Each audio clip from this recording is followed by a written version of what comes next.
Welcome friends on Shri Ram classes Bikaner. Friends, आज अपन बात करने वाले हैं राजस्थान के एक नए टॉपिक राजस्थान की सिंचाई परियोजनाओं पर। राजस्थान की सिंचाई परियोजनाओं की अगर हम बात करते हैं तो सिंचाई परियोजनाओं को हम विशेषकर 3 भागों में बांट सकते हैं। 3 भाग जो सिंचाई परियोजना के होते हैं उनमें से एक होता है वृहद सिंचाई परियोजना, ठीक है। इनमें से एक होती है मध्यम सिंचाई परियोजना और इनमें से एक है लघु सिंचाई परियोजना। यदि हम वृहद सिंचाई परियोजना की हम बात करते हैं तो ऐसी कोई भी सिंचाई परियोजना जिसमें सिंचाई का कमांड क्षेत्र 10,000 हेक्टेयर से अधिक हो तो हम उसको वृहद कहेंगे। यदि 2 से 10,000 हेक्टेयर तक का कमांड क्षेत्र हो तो हम उसे मध्यम कहेंगे, और 2,000 से कम 2,000 या इससे कम अगर कोई कमांड क्षेत्र होता है तब हम उसे लघु सिंचाई परियोजना की संज्ञा देंगे। अब बात आती है बहुउद्देश्य परियोजना क्या होती हैं। बहुउद्देश्य परियोजना जैसा कि नाम है वैसा ही इनकी पहचान भी है।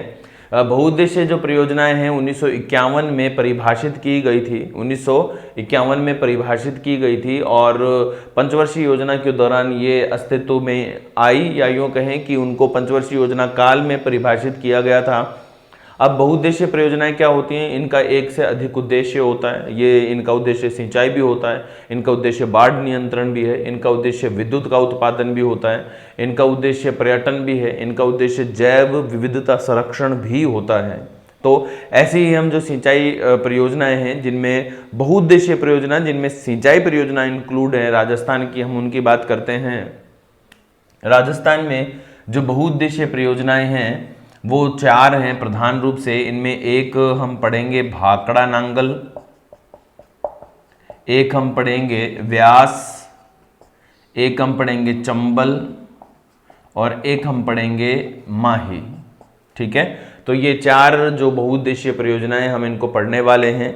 अब एक और बात आती है कि क्वेश्चन बनता है कि सिंचाई परियोजनाओं का विकास क्यों किया जाता है। अगर राजस्थान जैसे राज्य की हम बात करें जहां पे जलवायु दशाएं शुष्क बनी रहती हैं तो वहां पे बहुत ज़्यादा स्पष्ट करने की आवश्यकता नहीं है कि सिंचाई क्यों आवश्यक है। कारण है क्योंकि हमारा जो राजस्थान का मानसून है वो मानसून कैसा है, वो मानसून है राजस्थान का अस्थिर, ठीक है, अस्थिर है और साथ ही इसका वितरण भी समान नहीं है।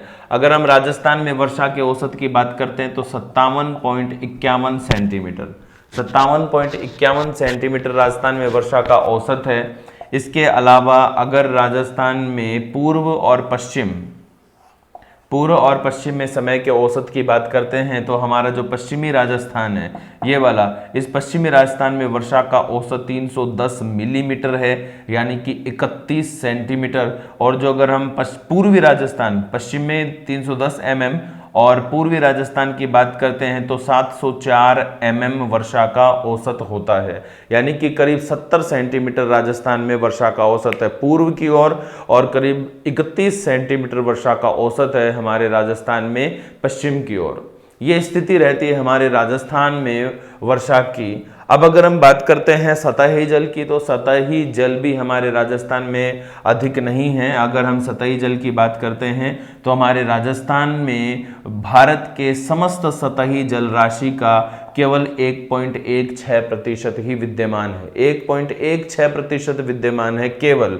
और अगर हम बात करते हैं भारत में कुल कृषि भूमि की कितने प्रतिशत राजस्थान में है तो भारत की कुल कृषि भूमि का 11% राजस्थान में है।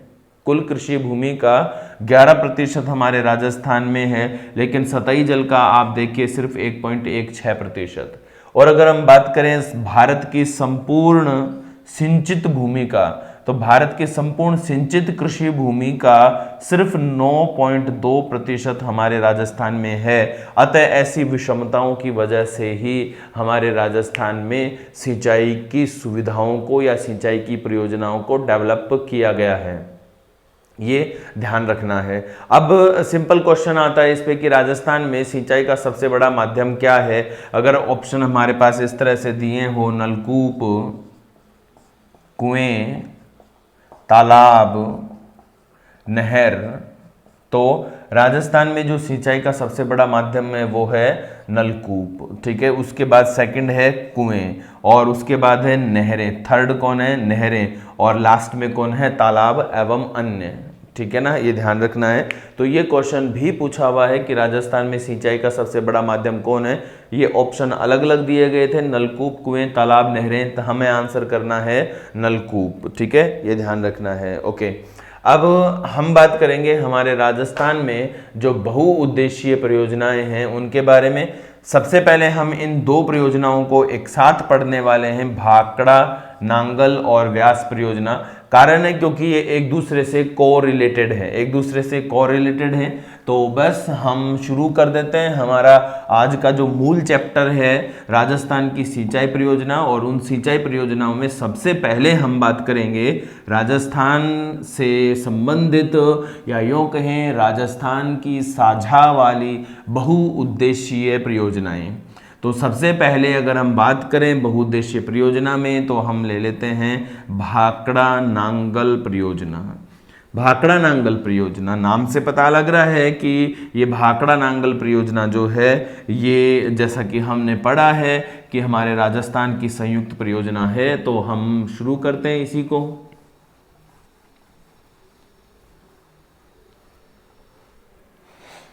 देखना फ्रेंड्स, अब हम बात कर रहे हैं हमारे राजस्थान की दो परियोजनाओं पर एक साथ, और को रिलेटेड है। एक डायग्राम के थ्रू हम इनकी बात करेंगे, तो आपको ध्यान से देखते जाना है, ठीक है।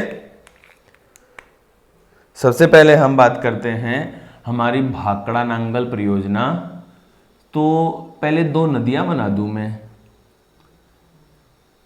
ये रोहतांग दर्रा मान लीजिए, यहाँ यह है रोहतांग दर्रा। इस रोहतांग दर्रे के निकट एक कुंड है, कुंड का नाम है व्यास कुंड। रोहतांग दर्रे के निकट एक कुंड है, कुंड का नाम है व्यास कुंड। यहाँ से एक नदी निकलती है, नदी का नाम है व्यास, ठीक है। और यहाँ कैलाश पर्वत तिब्बत में, कैलाश पर्वत तिब्बत, मानसरोवर झील, ठीक है। इस मानसरोवर झील, कैलाश पर्वत तिब्बत के निकट से एक नदी का उद्गम होता है, नदी है सतलज। और ये जो सतलज नदी है, ये सतलज नदी हमारे राजस्थान में, हमारे भारत में एंटर करती है हिमाचल प्रदेश से, ठीक है। यहाँ हिमाचल प्रदेश से एंटर करती है सतलज नदी, वो फिर पंजाब में बहती है, और पंजाब से आगे ये पाकिस्तान चली जाती है। ये तो है हमारी नदी जिसे हम कहते हैं सतलज। अब हमारी जो दो परियोजनाएं, अगर हम उन परियोजनाओं की बात करते हैं, तो उनमें से एक हमारी जो परियोजना जो हम पढ़ने जा रहे हैं, वो एक परियोजना है हमारी भाखड़ा नांगल, और एक परियोजना है व्यास। तो हम सबसे पहले बात करते हैं भाखड़ा नांगल परियोजना। भाखड़ा नांगल जो परियोजना है, इस भाखड़ा नांगल परियोजना में दो बांध बने हुए हैं। भाखड़ा नांगल परियोजना में कितने बांध हैं? दो बांध हैं, ठीक है।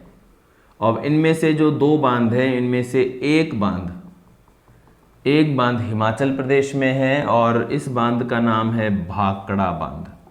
ये भाखड़ा बांध हिमाचल प्रदेश का एक स्थान है, स्थान का नाम है बिलासपुर, ठीक है। बिलासपुर हिमाचल प्रदेश में स्थित है। और ये जो भाखड़ा बांध है, इस भाखड़ा बांध के दक्षिण में हिमाचल प्रदेश में से आगे पंजाब में, हिमाचल प्रदेश से आगे पंजाब में एक स्थान आता है नांगल, रोपड़ क्षेत्र के निकट नांगल। इस नांगल नामक स्थान पर एक बांध बना हुआ है, नांगल बांध, ठीक है। और इन दोनों को सम्मिलित रूप से हम नाम देते हैं भाखड़ा नांगल का, ठीक है। ये दो बांध हो गए। अब इनकी डिटेल में चलते हैं। देखो, भाखड़ा नांगल बांध जो परियोजना है, इस परियोजना का विचार, ऐसे क्वेश्चन बनता है कि भाखड़ा नांगल जो परियोजना है, इसके विचार को पहली बार किसने दिया? तो भाखड़ा नांगल जो परियोजना है, इस विचार का जो जनक कहलाता है वो हमारे पंजाब का जो प्रांतीय गवर्नर है, उस तत्कालीन जो प्रांतीय गवर्नर रहे, प्रांतीय गवर्नर ऐसे लिखेंगे क्या? प्रांतीय गवर्नर लुईस डेने, लुइस डेने ने 1908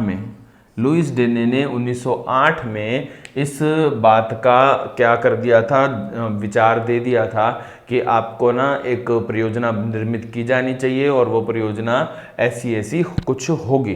ठीक है, बाकी रूपरेखा नहीं बताई, उन्होंने एक आइडिया दे दिया था।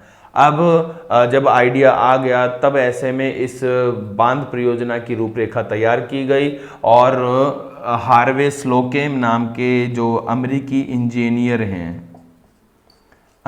इंजीनियर इनको बुलाया जाता है और इनका नाम है हार्वे स्लोकेम।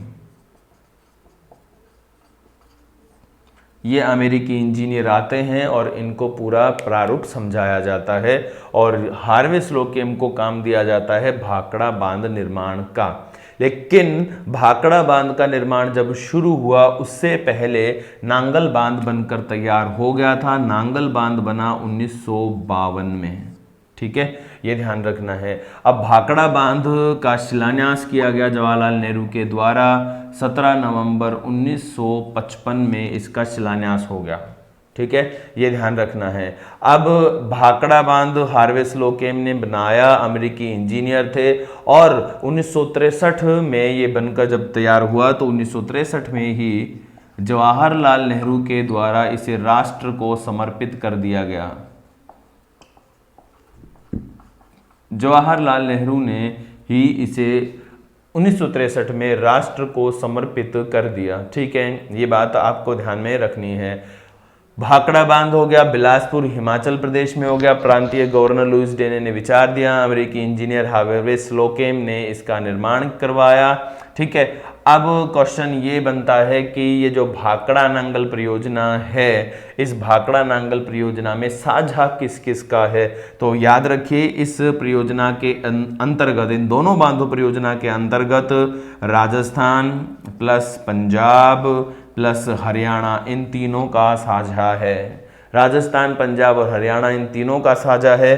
राजस्थान कितने साझेदारी रखता है, ये हमारा क्वेश्चन है। तो 15.5% साझेदारी रखता है और इस 15.5% के अंतर्गत राजस्थान को मिलता क्या क्या है वो याद रखने वाली बात है। तो इस के अंतर्गत हमें मिलता है 2.3 लाख हेक्टेयर। 2.3 लाख हेक्टेयर क्षेत्र में सिंचाई हेतु जल मिलता है। ठीक है, साथ ही करीब 227.3 मेगावाट विद्युत प्राप्त होती है। तो ये क्वेश्चन पूछा जा चुका है और ये दोनों ही एक्चुअल में कि राजस्थान की साझेदारी 15.5% लगभग और 2.3 लाख हेक्टेयर क्षेत्र में सिंचाई हेतु जल मिलता है और 227 मेगावाट विद्युत का जो कुल उत्पादन होता है उसका 227 मेगावाट राजस्थान को प्राप्त होता है। कुल उत्पादन करीब 1493 मेगावाट यहाँ पे होता है ना, करीब 1493 मेगावाट टोटल इस प्लांट की क्षमता है इन दोनों की। ठीक है, ये ध्यान रखना है आपको। अब ये आप जानते हैं कि भाखड़ा बांध की खास बात क्या है। तो भाखड़ा बांध 226 मीटर ऊंचा है और ये हमारे भारत का सबसे ऊंचा कंक्रीट से निर्मित गुरुत्वीय डैम है। गुरुत्वीय डैम होता है जमीन से सीधा खड़ा बांध, तो गुरुत्वीय डैम है ये, गुरुत्वीय बांध है हमारा भाखड़ा बांध बिलासपुर हिमाचल प्रदेश में। और बिलासपुर हिमाचल प्रदेश में इस बांध के बनने से जो झील बनती है उस झील का नाम है गोविंद सागर। ठीक है, गोविंद सागर झील हिमाचल प्रदेश में है और इस बांध के बनने से ही बनी है। अब एक और क्वेश्चन बहुत अच्छा कि इस संपूर्ण भाखड़ा नांगल परियोजना से राजस्थान के किस जिले में सबसे ज्यादा सिंचाई होती है। तो आप याद रखिए कि इस भाखड़ा नांगल बांध परियोजना से राजस्थान के हनुमानगढ़ में सबसे ज्यादा सिंचाई होती है। हनुमानगढ़ में सर्वाधिक सिंचाई होती है इस भाखड़ा नांगल परियोजना के अंतर्गत। आपको ध्यान रखना होगा, जरूर ध्यान रखेंगे इन दोनों चीजों को कि 15.5% साझेदारी से ज्यादा बेहतर क्वेश्चन ये पूछा हुआ है। 2.3 लाख हेक्टेयर क्षेत्र पर सिंचाई, 227 मेगावाट विद्युत प्राप्ति और हनुमानगढ़ में सबसे ज्यादा सिंचाई। ठीक है ना दोस्तों, तो इसे आपको याद रखना होगा, भाखड़ा और नांगल दोनों परियोजनाओं को मिला के। ठीक है, मतलब मतलब दो अलग अलग बांध है, ये भी आप ध्यान रखना कि दो अलग अलग बांध है, दोनों बांध को मिलाकर एक परियोजना बनती है भाखड़ा नांगल परियोजना। ठीक है, अब इस नांगल बांध के लिए कुछ खास है। इस नांगल बांध के इधर यानी कि इस नांगल बांध के उत्तर की ओर एक नहर निकाली गई है जिसे कहते हैं बिस्त दोआब नहर, बिस्त दोआब नहर। ठीक है ना दोस्तों, तो ये कहलाती है बिस्त दोआब नहर। अब क्यों कहते हैं बिस्त दोआब, तो यहाँ पे ध्यान रखना ये व्यास है और ये सतलज है। व्यास और सतलज के बीच का जो भूभाग है उसको हम बिस्त दोआब कहते हैं। दोआब क्या होता है, दो नदियों के बीच में ऊंचा उठा भूभाग, इसको हम दोआब कहते हैं। और चूंकि ये दोआब व्यास और सतलज के बीच में है इसलिए कहलाता है बिस्त दोआब। ठीक है, ये ध्यान रखना है आपको। तो ये हो गया हमारा बिस्त दोआब। तो ये बिस्त दोआब नहर है और दक्षिण में एक नहर निकाली गई है रोपड़ के निकट से, उसको हम कहते हैं भाखड़ा नहर। भाखड़ा नहर, इस भाखड़ा नहर से हमारा राजस्थान, पंजाब और हरियाणा पेयजल की प्राप्ति भी करते हैं। ठीक है, तो ये हो गई विशेष परियोजना भाखड़ा नांगल परियोजना। अब भाखड़ा नांगल परियोजना के साथ में हम बात करेंगे व्यास परियोजना की। वो क्यों जरूरी है मैं आपको बताता हूं। पहले एक बात कि व्यास जो परियोजना है, व्यास समझौता के लिए 1986 में इराडी आयोग का गठन किया गया। इराडी आयोग राजीव लोंगोवाल समझौतों के अकॉर्डिंग आया था और इस इराडी आयोग ने ये तय किया कि हमारे राजस्थान को इन सतलज व्यास जो नदियां हैं इनसे करीब 86 लाख एकड़ फीट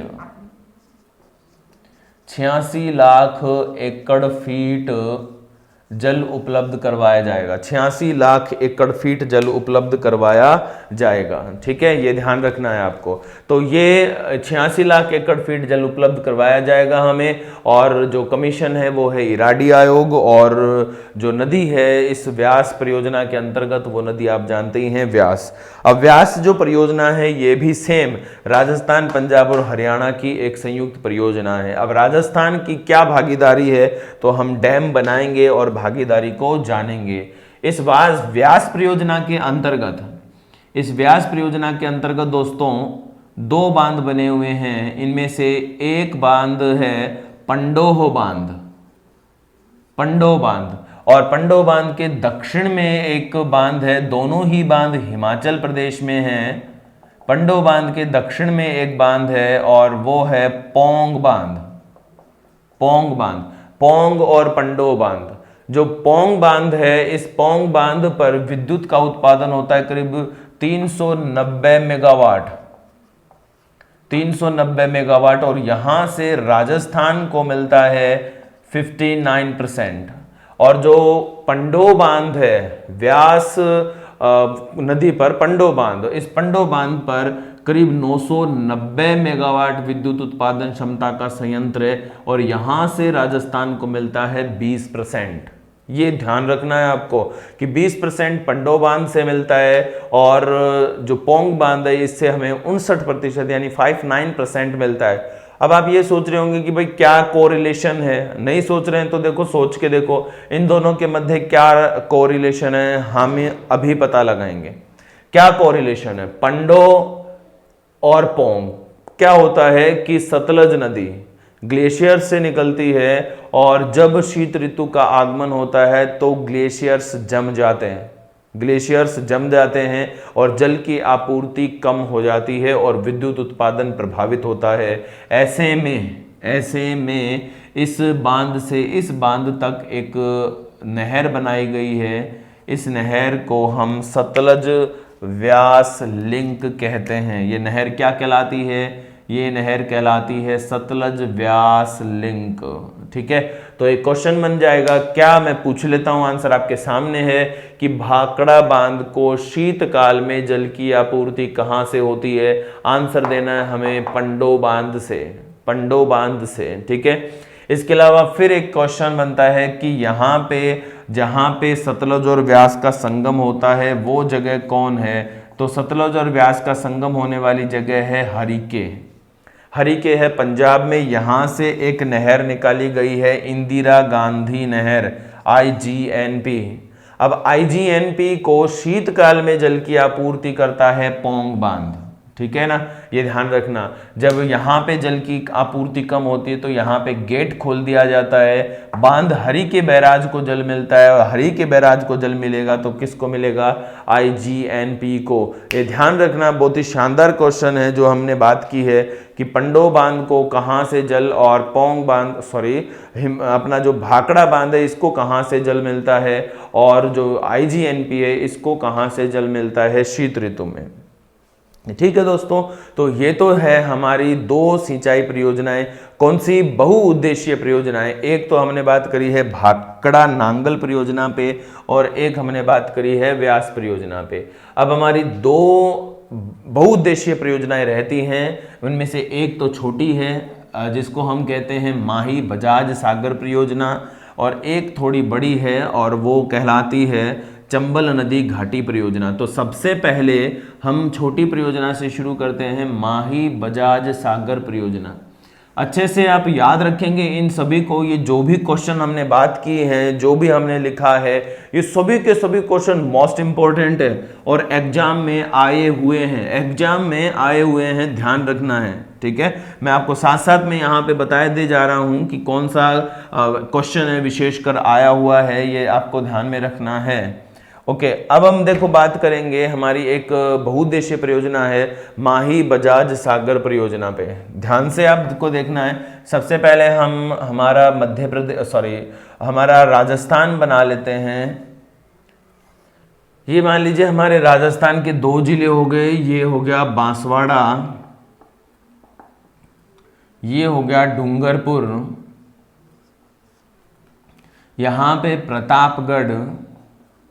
ठीक है, अब माही नदी कहाँ से आती है ये हम जानते हैं, तो माही का उद्गम करके सीधा इस माही को इधर उतार देते हैं। बांसवाड़ा, प्रतापगढ़, डूंगरपुर, बांसवाड़ा, प्रतापगढ़ और डूंगरपुर। अब अगर हम बात करते हैं इस संदर्भ में, इस पैटर्न में, तो ये जो परियोजना है जिसकी हम बात कर रहे हैं, परियोजना का नाम बता दूं, माही बजाज सागर। माही बजाज सागर। अब जो माही बजाज सागर हमारी परियोजना है, इस परियोजना की खास बात क्या है, ये जो परियोजना है ये राजस्थान और गुजरात की संयुक्त परियोजना है। इस परियोजना में राजस्थान का जो हिस्सा है वो 45% है और गुजरात का जो हिस्सा है वो 55% है। राजस्थान 45%, गुजरात 55%, राइट। तो ये बात हो जाती है हमारी इस परियोजना के लिए।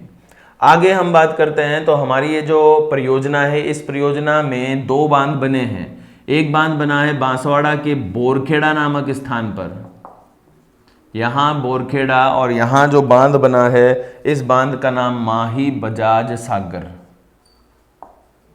माही बजाज सागर बांध।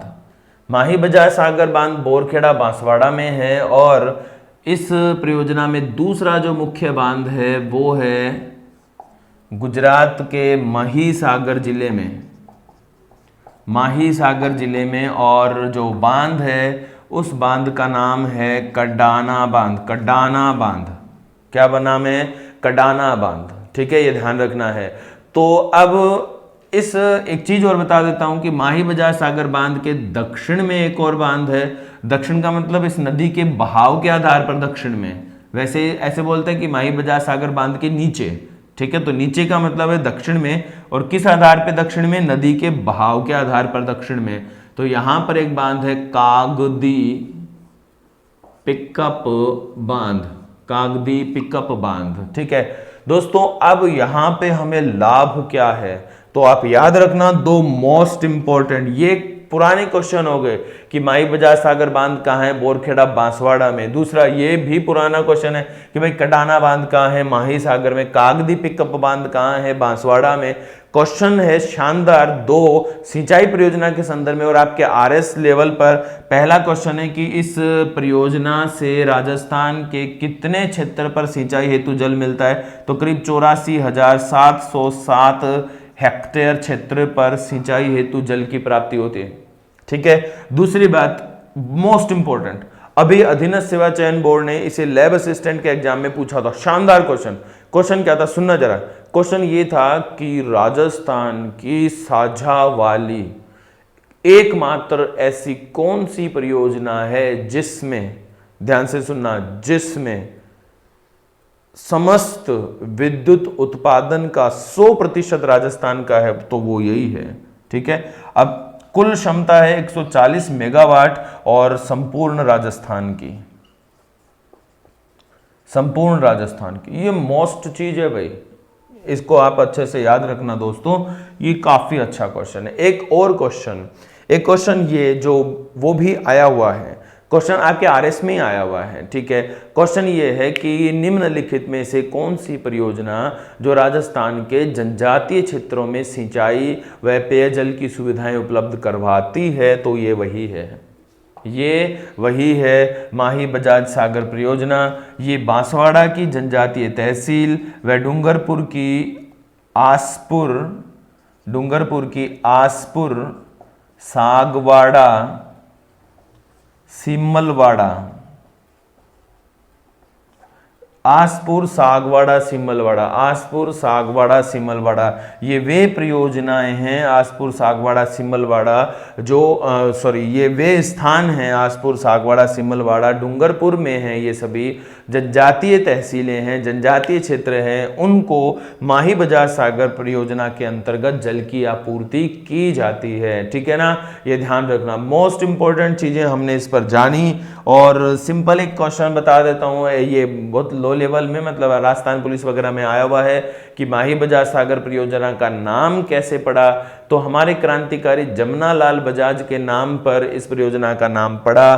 दूसरा एक और क्वेश्चन है जो अभी तक नहीं पूछा हुआ है, वो क्वेश्चन ये है कि इस परियोजना को राष्ट्र को समर्पित कब किया गया, तो 1983 में। ठीक है, ये ध्यान रखना है। अब हमारे पास है एक बार फिर से सबसे ज़्यादा पूछे गए क्वेश्चनों वाली परियोजना, और वो है चंबल नदी घाटी परियोजना। दोस्तों, सबसे ज़्यादा बहुउद्देशीय परियोजनाओं में अगर सबसे ज़्यादा क्वेश्चन किसी पर आए हैं तो वो हैं हमारी चंबल नदी घाटी परियोजना। अच्छे से आप इसे देख लीजिए, मैं डायग्राम में इसे बताऊंगा और वहीं पे हम इसके सारी बातें करेंगे।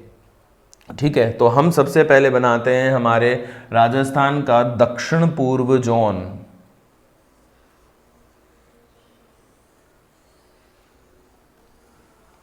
ये हमारे राजस्थान का दक्षिण पूर्व जोन है। अब यहाँ हम बनाते हैं हमारी एक नदी।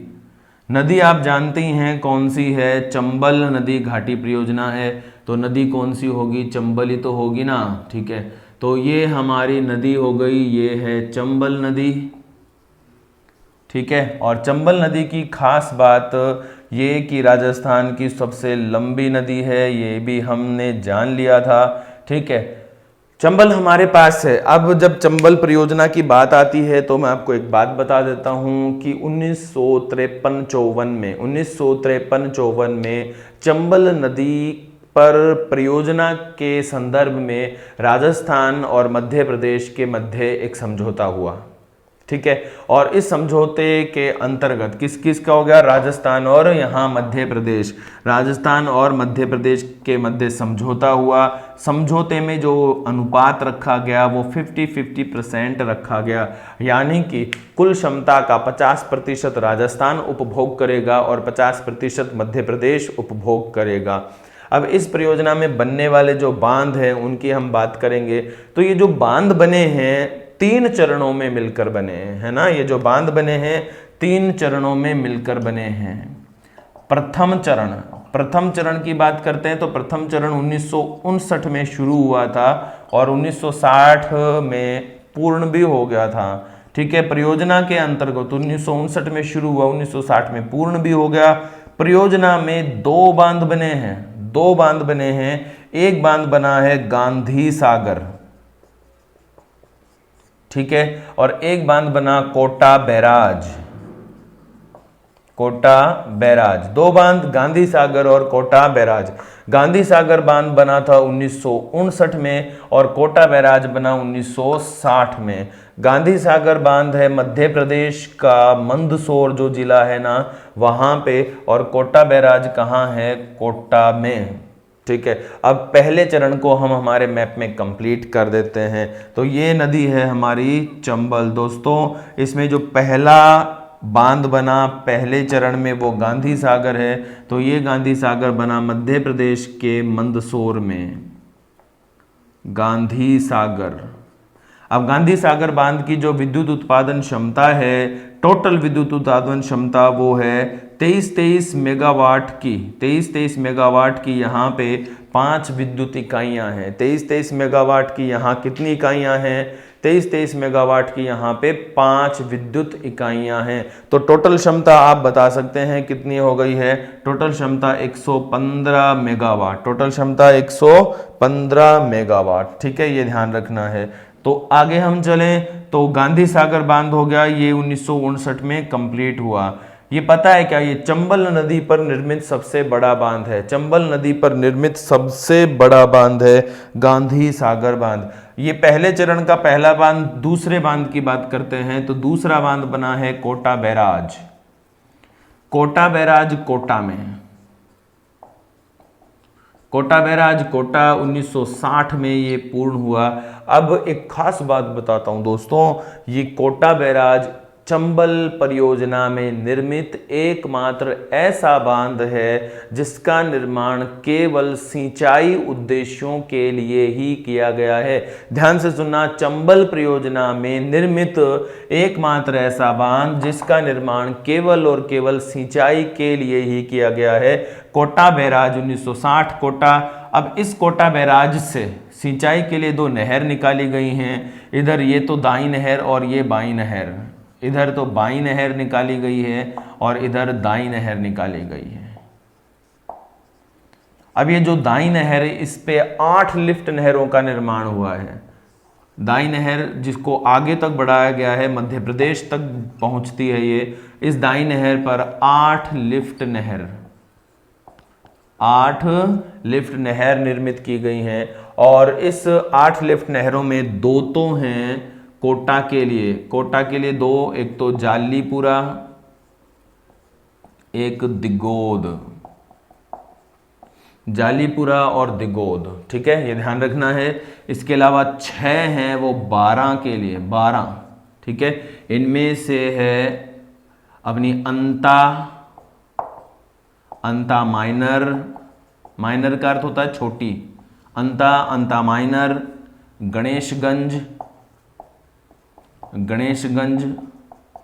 सोरखंड, कचारी और पंचेल। अंता माइनर, गणेशगंज, सोरखंड, कचारी और पंचेल। ये दाई नहर पर 8 लिफ्ट हैं। बाई नहर से सिंचाई होती है बूंदी, केशोरायपाटन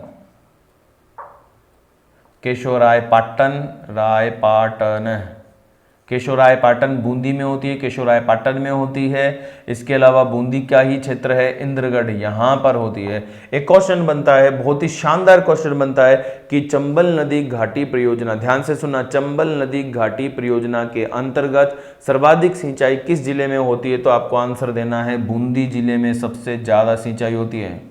भाखड़ा नांगल से सबसे ज्यादा सिंचाई कहाँ थी? हनुमानगढ़ में थी। यहाँ पे सबसे ज्यादा सिंचाई बूंदी में है। तो ये पहला चरण कंप्लीट हो गया हमारा। सेकंड चरण, हम दूसरे चरण की बात करते हैं तो दूसरे चरण में एक ही बांध बना और वो बांध बना राणा प्रताप सागर।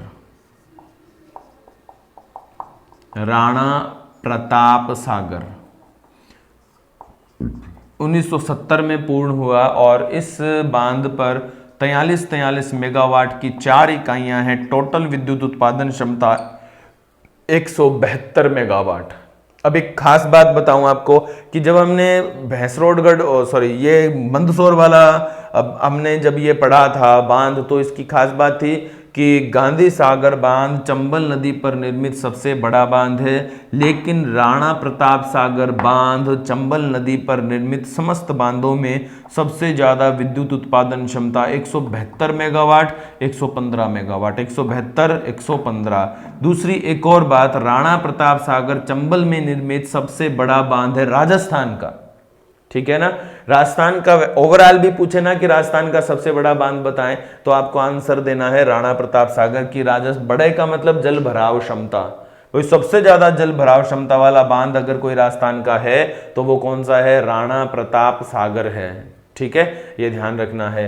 अब राणा प्रताप सागर 172 मेगावाट विद्युत उत्पादन करता है, ये सबसे बड़ा बांध है चंबल नदी परियोजना में निर्मित। ओके, उसके बाद हमारा आता है तीसरा चरण।